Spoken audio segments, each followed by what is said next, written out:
आपल्या सर्वांचं पत्रकार बंधू भगिनींचं मनापासून स्वागत करतो.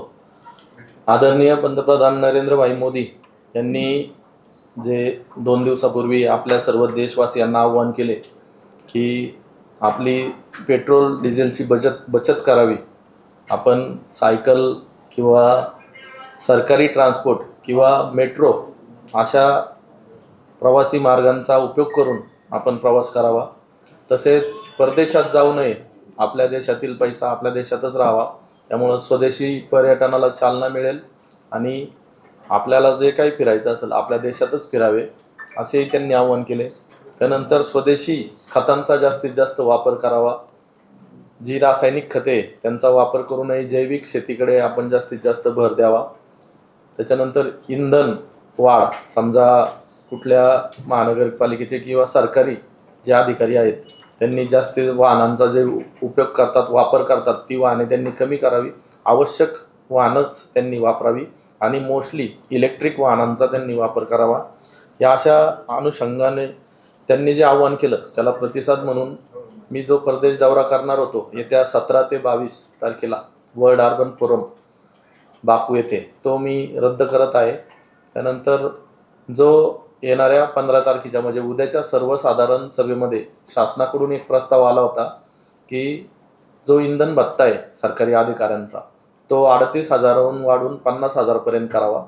तो प्रस्ताव आम्ही दप्तरी दाखल करत आहे. म्हणजे तो प्रस्ताव परत येणारच नाही, तो रद्द करत आहे.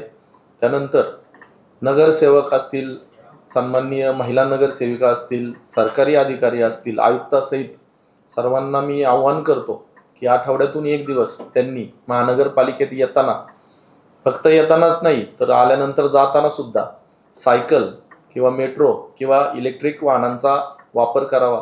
मी स्वतः उद्या सायकलीवरून महानगरपालिकेत येणार आहे आणि आठवड्यातल्या एक दिवशी म्हणजे प्रत्येक आठवड्यातून एक दिवस मी सायकलीवरच पालिकेत येणार आहे आणि जाणार सुद्धा सायकलीवरूनच आहे. असं त्यांना आव्हान करतो सर्वांना आणि सर्व नागरिकांना आव्हान करतो की सर्वांनी आदरणीय पंतप्रधान नरेंद्रभाई मोदी तसेच मुख्यमंत्री देवेंद्रजी फडणवीस यांनी जी काटकसर करावी. कारण आपल्याला माहिती आहे संपूर्ण जगभरात युद्धजन्य परिस्थिती आहे, कधी काही होऊ शकतं. इंधनांचा वापर करणे टाळावे, कारण इंधनांचा जर जगातील युद्ध परिस्थिती भडकली तर आपल्या देशाला इंधन अतिशय अपुरे पडणार आहे. त्यामुळे या सर्व बाबींचा उपयोग करता पैशाची बचत कशी होईल, वेळेची बचत कशी होईल आणि इंधनांचा वापर कमी करून आपण सरकारी वाहतूक किंवा सायकल किंवा इलेक्ट्रिक कार या माध्यमातून प्रवास जास्तीत जास्त कसा होईल याकडे लक्ष द्यायचं आहे. आणि अधिकाऱ्यांसाठी अजून एक बाब आम्ही त्यामध्ये काल आयुक्त साहेबांशी चर्चा करून सुचवली की जे अधिकारी एकाच भागात राहतात, जवळजवळ राहतात, त्यांना येण्या जाण्यासाठी इलेक्ट्रिक कार एकच द्यावी. त्यांनी सगळ्यांनी एकत्रित यावे, म्हणजे 3-4 अधिकारी एका गाडीत यावे.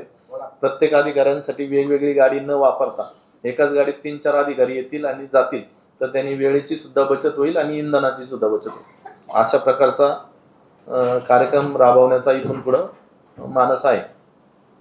बाबर साहेब, परदेश दौऱ्याच्या संदर्भामध्ये जेव्हा हा दौरा नियोजित होता त्याला राज्य शासनाची परवानगी मिळाली आणि तातडीने तो दौरा रद्द केल्याची तुमच्याकडनं घोषणा अपेक्षित होती, पण तुम्ही खूप संभ्रमावस्थेत असल्याचं दिसलं. वेगवेगळ्या चॅनेलला वेगवेगळ्या तुमच्या मुलाखती झाल्या. एका चॅनेलला तुम्ही म्हणालात की वर्ल्ड अर्बन फोरम जगातील महापौर आणि अधिकारी एकत्र येत आहेत, विकासाच्या संकल्पनांसाठी एक व्यासपीठ उपलब्ध होतंय आणि तो अभ्यास दौरा आहे, तो दौरा नाही, त्यामुळे मी या दौऱ्याला जाणार. परत नंतर तुम्ही भूमिका बदलली तर संध्याकाळपर्यंत तुमच्या 3-4 भूमिका दिसल्या. शेवटी आमच्यातल्या एखाद्याची नोकरी जाते का काय असा प्रश्न पडला, कारण प्रत्येकाच्या पेपरला वेगळ्या बातम्या आहेत. कोणाकडे अनिश्चित आहे तुमचा दौरा, काहींनी लिहिलं महापौर दौऱ्यावर ठाम, काहींनी लिहिलं की महापौरांचा दौरा रद्द झाला. तर अशी अवस्था का झाली? मला जायचंच होतं दौऱ्याला, कारण मला खूप उत्साह होता. जगाच्या व्यासपीठावर आपल्या शहराबद्दलच्या संकल्पना मला तिथं मांडण्याची संधी मिळणार होती आणि शिकण्यासारखंही खूप होतं. जगभरातील महापौर किंवा जगभरातील तज्ज्ञ लोक आणि अधिकारी तिथं येणार होते आणि आपल्या शहरात त्यांनी काय काय उपाययोजना राबवल्यात ज्या आपल्याला आपल्या शहरात राबवता येतील याबद्दल मला खूप काही शिकायला मिळणार होतं. त्यामुळे मला तो उत्साह होता जाण्याचा. परंतु ठीक आहे, नाही गेल्यामुळं आपल्या पैशाची बचत होणार आहे, जो अनावश्यक जो अजून खर्च होणार होता तो वाचणार आहे. आणि या ठिकाणी मी दुसऱ्या शहराचा दौरा करेल, आपल्याच देशातला कुठल्या तरी इंदोर असेल किंवा जी चांगली शहरं काम करतात आपल्या देशामध्ये त्या शहरांचा दौरा करून त्यांचं जी कार्यपद्धती आहे ती आपल्या शहरात राबवण्याचा प्रयत्न करेल. तुम्ही म्हटलं सायकलने येणार एक दिवस, हो, येणार आणि जाणार, पण मधल्या काळामध्ये कुठे पाहणी दौरा असेल तर तो कसा करणार? पाणी दौरा सायकलने पण येणार आणि डायरेक्ट घरीच जाणार. पाणी दौरा कशाला करत अहो सकाळी येणार, उद्या जीबी आहे, पूर्ण वेळ जीबीत बसणार, जीबीत 12 वाजेपर्यंत चालणार. जीबीच रात्रभर, रात्रीचे उद्या हा आठवड्यातून एक दिवस, पुढच्या आठवड्यात पुढच्या आठवड्यात येणार. मध्यंतरीचा दौरा नाही करणार, घरून सायकल आणणार आणि घरी सायकलने येणार. पदाधिकाऱ्यांना पण आवाहन करणार का? हा, मी सर्व नगरसेवकांना या माध्यमातूनच आवाहन करतोय ना. आता आमची मीटिंग पण आहे, मीटिंग मध्ये पण आव्हान आहे, जर महिला नगरसेवकांना सायकलीने येणं जमणार नाही, एका गाडीत शेअर करू शकतात. हा इलेक्ट्रिक कारनी त्यांनी यावं आणि ज्याला शक्य त्यांनी मेट्रोनी सुद्धा येऊ शकतात असं आवाहन करणार. जीबी रात्री उशिरा संपते, मग रात्री उशिरा तुम्ही 12 वाजता पण सायकलने हा, जाणार. सेफ आहे ना आपलं शहर, तेवढं जाईल. कुत्री खूप आहेत ना शहरात. बाबर साहेब, हा, मला लक्षात येईल कुत्री मागे ना. राहतील. लागू द्या.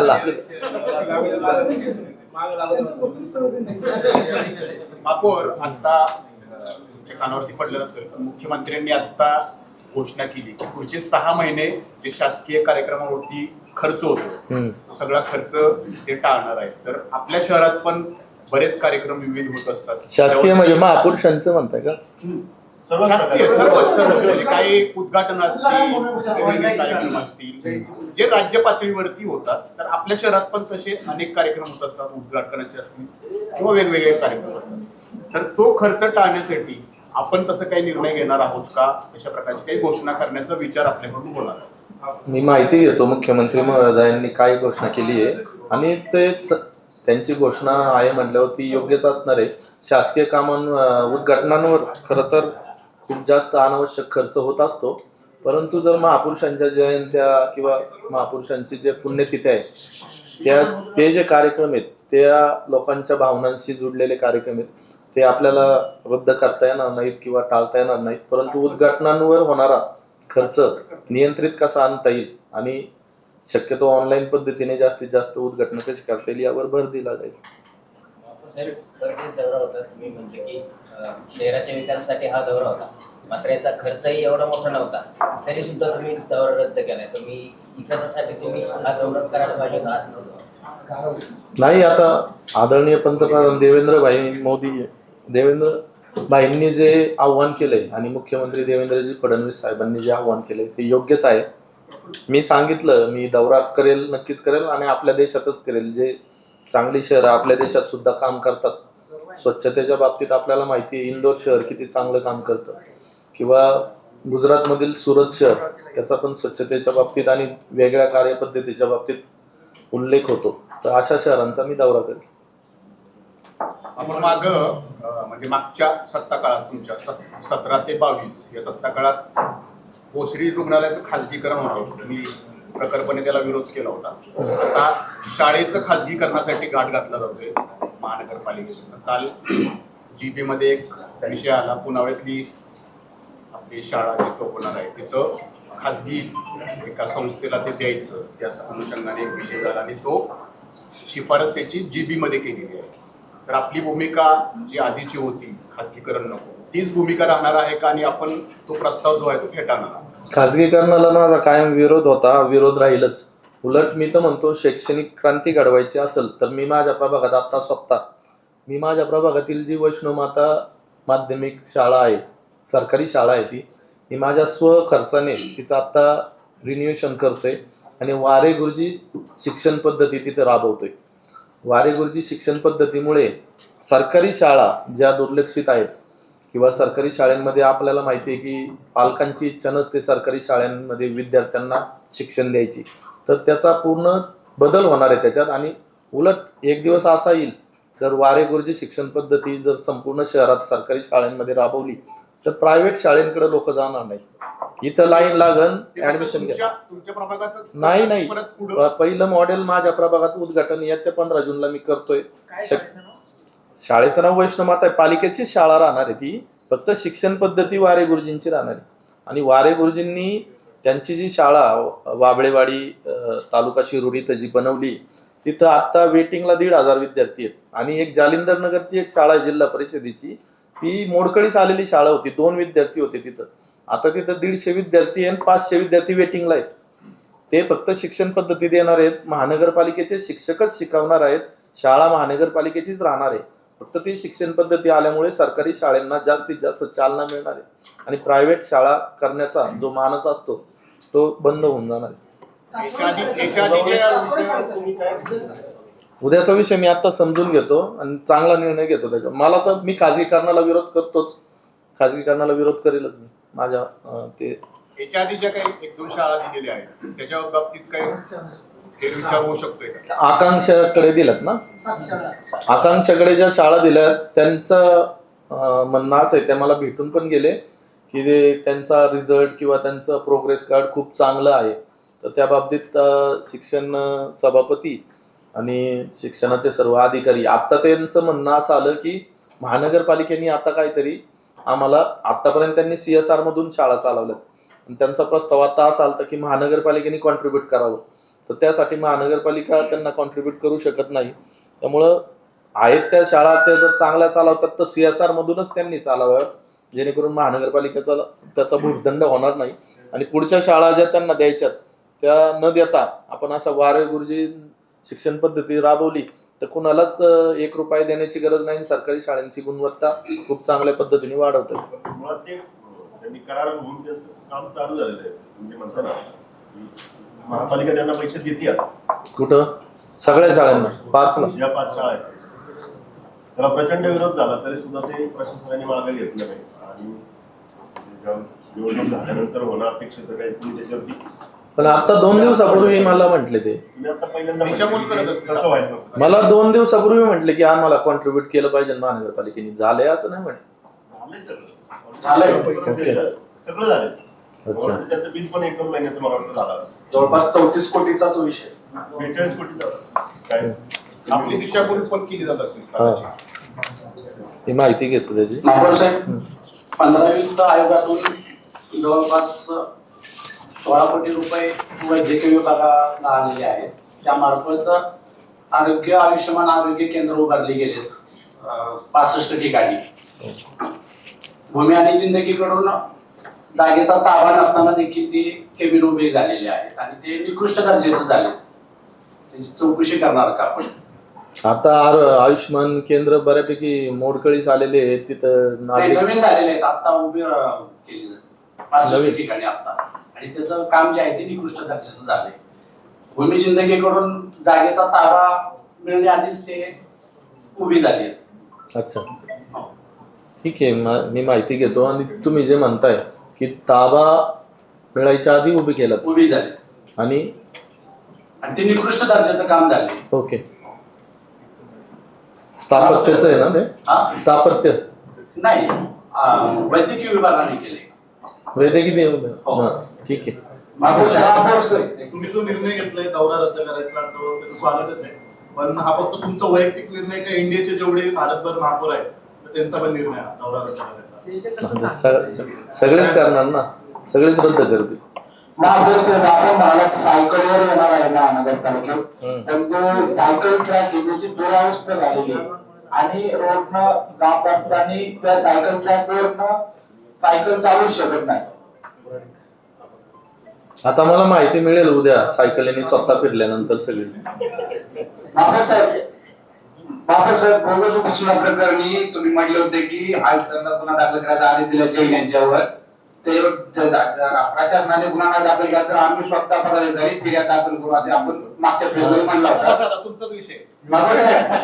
आयुक्त साहेबांनी एक मिनिट, फक्त तुम्ही म्हटले होते की जर प्रशासनाने नाही दाखल केला तर आम्ही दाखल करू स्वतः प्रमुख पदाधिकारी. आता तर अंतिम अहवाल पण काल काय चेअरमनला गुंडाळलं आणि त्यांनी काय आवाज दिला नाही.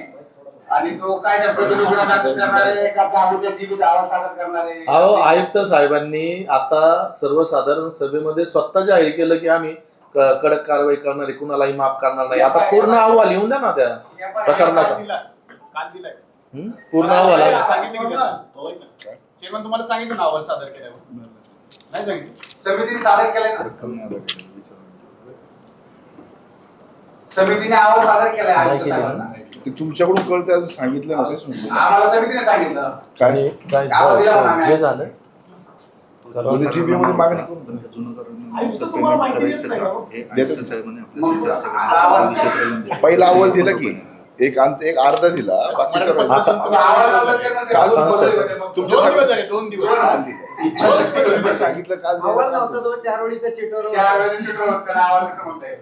इच्छाशक्ती कमी पडते. मान्य हे तेच विषय येतो की मान्य केलेलं असताना चूक झालेली आहे, काय अनियमितता झालेली आहे, प्रशासन मान्य करतंय, तुम्हालाही ते पटलंय झालंय, कारवाई का होत नाही हा सरळ प्रश्न आहे. मी कारवाई होणार आहे ना, साहेब बनले ना. कधी कधी साहेब काय म्हणाले तारीख पे तारीख माहिती कोर्टात मला तारीख चालू. कारवाईचा अधिकार नाहीये हे राज्य शासनाकडे नाही पाठवलंय. नाही असं म्हणाले, छापून आले. सर्वसाधारण सभेमध्ये काल मागच्या त्यांनी जाहीर केलं की कारवाई करणार आहे, कुणालाच माफी करणार नाही.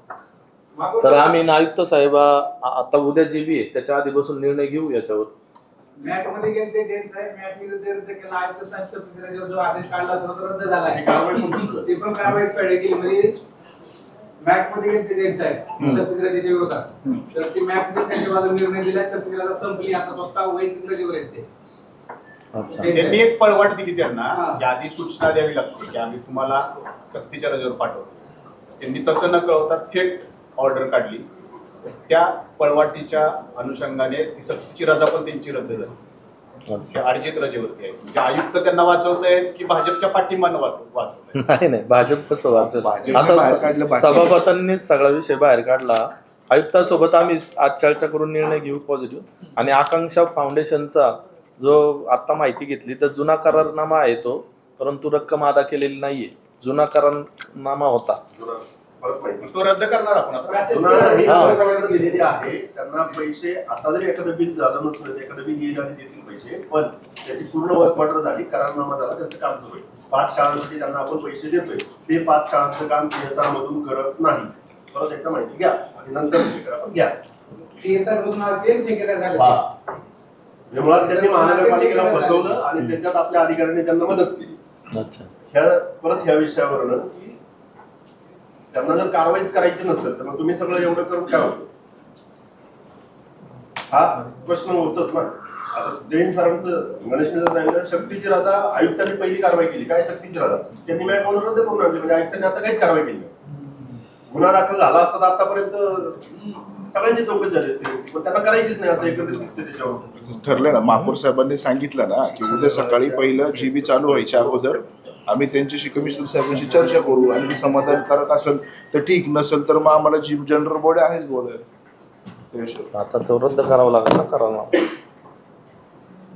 तुम्ही म्हणता की आम्ही पदाधिकारी FIR करतो. नाही पण रद्द करायचा आहे ना आता तो. म्हणजे उद्या कळलं ना. उद्या जर समजा जनरल बॉडी आहे ना, त्यांनी जनरल बॉडी मध्ये मागच्या वेळेस डिक्लेअर केलं. हे किती दिवस आपण पुढे ढकलू शकतो असं? उद्या उद्या उद्या वगैरे असं किती दिवस आपण करणार आहोत? काय डेडलाईन वगैरे ठरवली तुम्ही की 2029 नंतर किंवा त्याच्यातला कोश्यारी कोण? 2021 नंतर? 15 उद्या तारीख. येतच नाहीये तो. 15 तारीख. कोणत्या महिन्यात? उद्याची तारीख. उद्या सर्वसाधारण सभेमध्ये आयुक्त स्वतः जाहीर करतील. उद्या आणि आता मी परत माहिती घेतली आकांक्षाचं नाही पेमेंट झालेलं आणि तो तसाच नाही करार तसाच ठेवलाय पेंडिंग. कोणी सांगितलं तुम्हाला?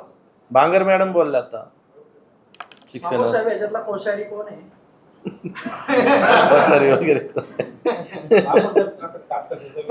आज जो लेझर त्याच्यावरती अंदाजे 19 लाख रुपये खर्च होईल तो शो होणार की कुठला संभाजी महाराज त्यांनी सांगितलं की महापुरुषांशी संबंधित असेल त्यात नाही ते नाही करता येणार. ते बांगरचं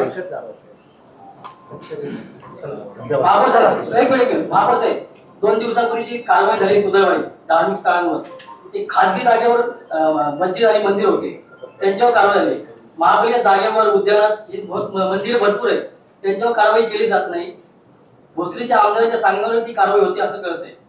नाही सर्व अनधिकृतांवर करणार आहे. स्टेप बाय स्टेप करणार. नाही पण तिथंच कसे करतात ते खासगी आहेत ना साहेब. सगळ्या अनधिकृत सगळ्या शहरात करणार आहेत फक्त तिथंच नाही. जी उद्यानामध्ये मंदिर आहे त्यांचं काय?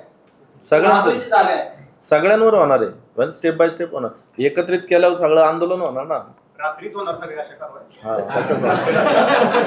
आता ते कारवाई सांगून केल्यावर सक्सेस होत नाही ना. फुटपाथवर पण कारवाई व्हायला पाहिजे. फुटपाथवर तर अनधिकृत दुकानं आहेत. इथेच येतात. पालिकेच्या आजूबाजूला. ते आता आम्ही सगळ्या प्रभागांमध्ये सगळ्या नगरसेवकांना सांगितलंय, तुम्ही स्वतः हॉकर झोन स्वतः शोधा आणि हॉकर झोन एका प्रभागात 2-3 ठिकाणी शोधल्यानंतर उर्वरित टपऱ्या सगळं काढून घेण्यात. मेट्रोच्या खाली रिक्षांचं पण जाळं असतं. कंटिन्युअसली लोकांना चालायला पण जागा नसते. खूप ट्रॅफिक होतं. रिक्षा खूप रिक्षा अनधिकृत आहेत सगळे. रिक्षा आपल्या या चौकात जर वेगवेगळे घेतो आता पे अँड पार्क पॉलिसी पण करतोय आपण आणि हॉकर झोन पॉलिसी पण करतोय. त्याचं डिझायनिंग चालू आहे. ते झाल्यानंतर हे प्रश्न मिटतील बऱ्यापैकी. मार्चमध्ये आपण सांगितलं होतं की पिंपरी चिंचवड महानगरपालिकेच्या ज्या विभागांमध्ये अधिकारी कर्मचारी आहेत त्यांच्या एप्रिल महिन्यामध्ये बदल्या करणार आहोत, जे वर्षानुवर्ष एकाच विभागात. जनगणना झाल्यानंतर करणार आहे. जनगणना झाल्यानंतर वरतून ऑर्डर आहे की जनगणनेत कुणाची बदली करायची नाही. जनगणनेचं काम प्रायोरिटीने करून द्यायचंय सगळं. आता सर्वांचे मनापूर्वक आभार. महामेट्रोने गेले 6 महिन्यापासून प्रस्ताव आणलाय की भोसरीचा उड्डाणपूल पाडायचा नाशिक फाटा ते चाकण मेट्रो मार्गासाठी. त्याच्या खाली अर्बन स्ट्रीटवरती जवळजवळ 40 कोटी रुपये खर्च झाले आणि पुलाचा खर्च मिळून 150 कोटी रुपये वाया जाण्याची शक्यता आहे. तुम्ही त्याला पर्यायी मी गडकरी साहेबांना पुण्यात माझी त्यांची भेट नाही झाली, तेच निवेदन देत होतो की पूल न पाडता कशा पद्धतीने मेट्रो करता येईल तज्ञ लोकांचा सल्ला घेऊन केला तर बरं होईल.